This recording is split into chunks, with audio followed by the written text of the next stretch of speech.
أهلا وسهلا ومرحبا بكم أعزائي المشاهدين.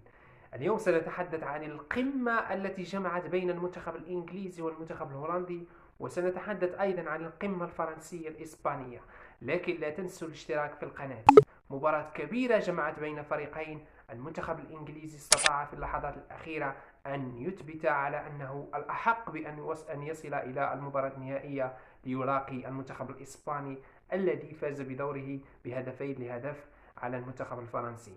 المنتخب الفرنسي الذي تأهل إلى النهائي يبدو أنه لم يكن مستعدا للوصول إلى النهائي مرة أخرى، هذه المرة من بوابة كأس أوروبا. لكن المنتخب الإسباني كشر عن أنيابه، كان أفضل على مستوى الاستحواذ، على مستوى خلق الفرص، على مستوى العديد من الأشياء. لديه لاعبين متميزين، لديه أظهرة من الطراز العالي.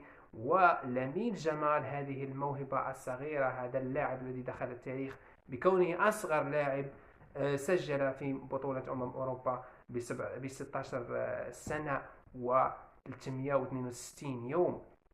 شيء خرافي ما يحدث في كأس أوروبا بالنسبة لهذه الدورة. وبالنسبة للمنتخب الإسباني، منتخب إسباني لم يكن يرشحه البعض للوصول حتى إلى الدور النصف النهائي، لكنه فاجأ الجميع. ليس لأنه لا يستحق أن يتأهل أو أنه منتخب ضعيف، ولكنه كان منتخب في طور التكوين وفي طور النمو، خصوصا وأن المدرب جديد على المنتخب.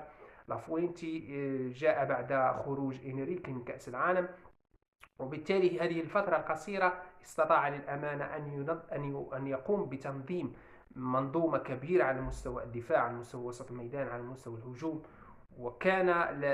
وأثبت على أنه مدرب كبير، واستطاع أن يصل إلى النهائي الذي سيواجه فيه المنتخب الإنجليزي الذي عانى الأمرين أمام المنتخب السلوفاكي، وعانى الأمرين أيضا أمام المنتخب السويسري، وعانى الأمرين أمام المنتخب الهولندي. لكنه تأهل في الأخير واستحق التأهل نهائي الثاني على التوالي بالنسبة للمنتخب الإنجليزي في كأس أوروبا.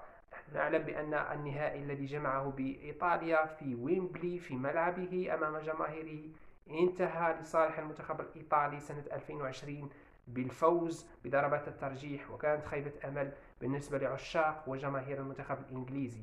لكن المنتخب الإنجليزي يتوفر على منظومة الآن، منظومة شابة تتوفر على مجموعة من النجوم على غرار بيلينغهام، بالمر، ساكا، والعديد من النجوم المخضرمين الذين ينشطون في الدوري الإنجليزي والدوري الإسباني والدوري الألماني.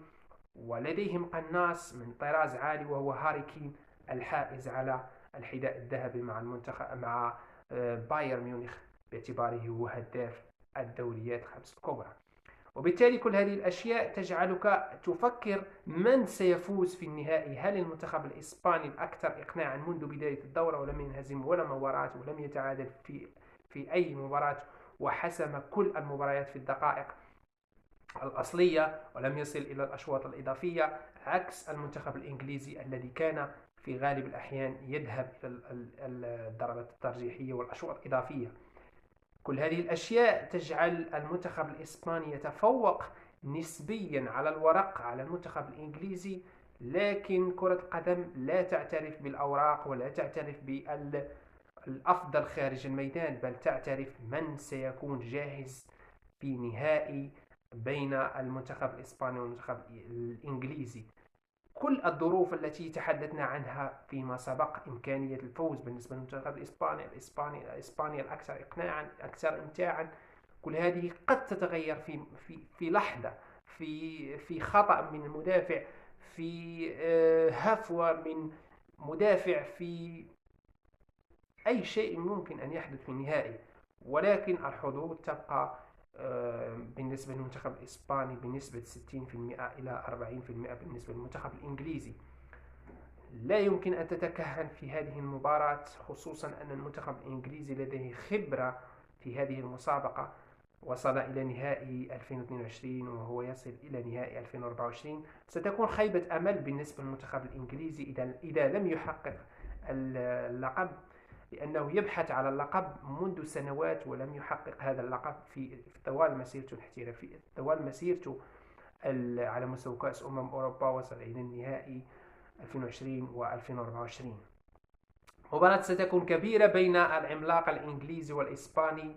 من سيحسم القمة؟ هل هو لامين جمال، موراتا، أم نجم آخر، أم على مستوى المنتخب الإنجليزي بيلينغهام، هاري كين، بالمر، أو نجم آخر قد يسطع ويكون هو نجم المباراة بدون منازع؟